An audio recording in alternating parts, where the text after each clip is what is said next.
Gowri's cook ട്യൂബിലേക്ക് എല്ലാവർക്കും സ്വാഗതം. നമുക്ക് വെണ്ണ എങ്ങനെ ഉണ്ടാക്കിയെടുക്കുന്നതെന്ന് നോക്കാം. വെണ്ണ ഉണ്ടാക്കിയ ശേഷം അത് ഉരുക്കി നെയ്യാക്കുന്നതും കൂടെ കാണിക്കുന്നുണ്ട്. കുറച്ച് വലിയ വീഡിയോ ആയതുകൊണ്ട് ഞാൻ 2 പാർട്ടായിട്ടാണ് കാണിക്കുന്നത്. ആദ്യം നമുക്ക് വെണ്ണ എങ്ങനെ ഉണ്ടാക്കിയെടുക്കുന്നതെന്ന് നോക്കാം. വെണ്ണയെന്ന് പറഞ്ഞാൽ അറിയാമല്ലോ, ബട്ടർ തന്നെയാണ് വെണ്ണയും. 1 ലിറ്റർ പശുവും പാലായിരുന്നു ഞാൻ എടുത്തിട്ടുള്ളത്. ഒന്നോ അതിൽ കൂടുതലോ നമ്മുടെ ഇഷ്ടം പോലെ എടുക്കാം. അപ്പോൾ ഇതിൽ കുറച്ച് വെള്ളം, 1 ഗ്ലാസ് വെള്ളം കൂടെ ഒഴിച്ചിട്ട് നല്ലപോലെ ഒന്ന് ഇളക്കി കൊടുത്ത് വേണം കാച്ചി എടുക്കേണ്ടുന്നത്.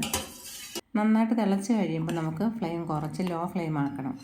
ഇപ്പോൾ നന്നായിട്ട് തിളച്ചിട്ടുണ്ട്. ഇനി ഫ്ലെയിം കുറച്ച ശേഷം നമുക്ക് 25 മിനിറ്റും കൂടി ഇതേപോലെ വേകാൻ വയ്ക്കണം.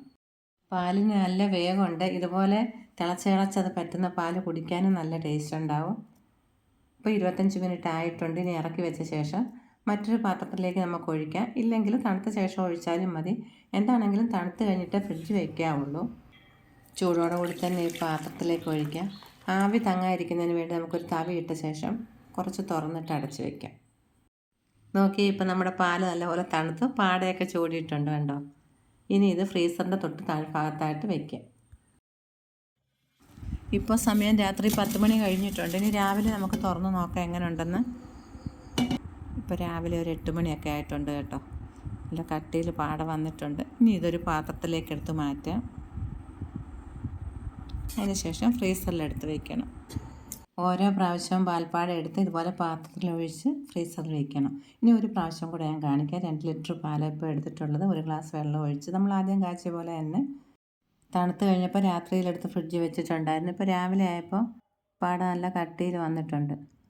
ഇന്നലെ ഒഴിച്ച് വെച്ച പാട എങ്ങനെ ഉണ്ടെന്ന് നോക്കാം. നല്ല സൗണ്ട് കേട്ടോ, കല്ല് പോലെ. അപ്പോൾ ഇതിലേക്ക് ഈ പാടയും കൂടെ ഒഴിച്ച് വയ്ക്കാം. ഇങ്ങനെ ചേർത്ത് വെച്ച പാടകൾ 3 പാത്രം നിറച്ചായിട്ടുണ്ട്. ഞാൻ ഇടയ്ക്ക് കുറച്ച് കൂടുതൽ പാലൊക്കെ വാങ്ങിച്ചിട്ടും ഉണ്ടായിരുന്നു. ഇപ്പോൾ ഫ്രീസായിട്ടിരിക്കുക. 3-4 മണിക്കൂർ കഴിയുമ്പോൾ നന്നായിട്ട് തണുക്കുമ്പോൾ വേറൊരു പാത്രത്തിലോട്ട് മാറ്റാം. ഇതുപോലെ ഇപ്പോൾ ഒരു മഞ്ഞ കളറ് കണ്ടത്. നമ്മൾ മഞ്ഞളൊന്നും ചേർത്താൽ ഓരോ പാലിൻ്റെ ഇനത്തിൻ്റെ അനുസരിച്ചാണ്. ഇത് വെള്ള കളറ്. ഉച്ച കഴിഞ്ഞ് വൈകാറായ സമയത്താണ് ഫ്രീസറിൽ നിന്ന് എടുത്തത്. ഇപ്പോൾ രാത്രി ആയിട്ടുണ്ട്. ഇനി നമ്മൾ പാലൊക്കെ ഒഴിക്കുന്നത് പോലെ തന്നെ കുറച്ച് തൈര് ഒഴിച്ച് നന്നായിട്ട് ഇളക്കിയ ശേഷം രാവിലെ ആ വെണ്ണ എടുക്കാൻ പോകുന്നത്. അപ്പോൾ ഇതിലേക്ക് നല്ലപോലെ പുളിച്ച തൈര് ഒഴിക്കുന്നത്. 12 ടേബിൾ സ്പൂൺ തൈര് ഒഴിച്ചിട്ടുണ്ട്. ഇങ്ങനെ ഒഴിച്ചെടുക്കുന്ന ഒരു വിധം, അല്ലാതെ 1-2 രീതിയിലും ചെയ്യാം. ഇതിപ്പോൾ നിറച്ചുള്ളത് കൊണ്ട് വേറെ ഒരു പാത്രത്തിലോട്ട് കുറച്ച് മാറ്റുന്നുണ്ട്. ഇനി ഇത് അടച്ചു വെച്ചിട്ട് രാവിലെ നോക്കാം എങ്ങനെ ഉണ്ടെന്ന്. അപ്പോൾ നമുക്ക് അതിൻ്റെ വ്യത്യാസം മനസ്സിലാവും. ഇപ്പോൾ നോക്കിക്കാൻ വ്യത്യാസം കണ്ടോ. പുളിച്ചു പൊങ്ങി വെടിപ്പൊക്കെ വീണിട്ടുണ്ട്. ഇങ്ങനെ ഉണ്ടാക്കിയെടുക്കുന്ന വെണ്ണ കഴിക്കാനാണ് നല്ല ടേസ്റ്റ് ഉള്ളത്. വെറും പാട ഒഴിച്ച് വെച്ചിട്ട് വെണ്ണ എടുക്കുമ്പോൾ കഴിക്കാൻ അത്ര ടേസ്റ്റ് ഉണ്ടാകത്തില്ല.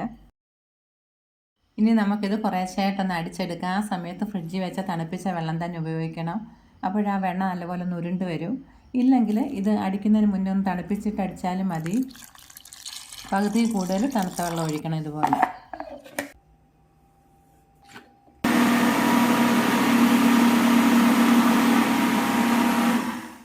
വെണ്ണ എടുത്ത ശേഷം ഇതുപോലെ വെള്ളത്തിലോട്ട് ഇടുമ്പോൾ അതിൻ്റെ പുളിപ്പും കുറയും. നമുക്ക് ഉരുക്കുന്ന സമയത്തൊക്കെ കക്കനും വളരെ കുറവായിരിക്കും ഇങ്ങനെ വെള്ളത്തിലിട്ടെടുത്താൽ. ഇത് വെണ്ണ എടുത്തു കഴിഞ്ഞപ്പോൾ ഉള്ള മോര നല്ല പുളിപ്പുണ്ട്, ദുസ്വാദൊന്നുമില്ല. നമുക്കിഷ്ടമാണെങ്കിൽ മോരായിട്ട് ഉപയോഗിക്കാം. ഈ വെണ്ണയുടെ കൂടെ കുറച്ച് ഉപ്പും കൂടെ കൂട്ടി കഴിക്കുമ്പോഴേ നല്ല ടേസ്റ്റ് ഉള്ളത്. വെണ്ണ ഉരുക്കി നെയ്യാക്കുന്നത് ഞാൻ അടുത്ത വീഡിയോയിൽ കാണിക്കാം. സ്കിപ്പ് ചെയ്യാതെ കാണണം. നിങ്ങളുടെ അഭിപ്രായങ്ങൾ എന്താണെങ്കിലും കമൻറ്റിലൂടെ അറിയിക്കാൻ മറക്കരുത്. വീണ്ടും കാണാം. താങ്ക്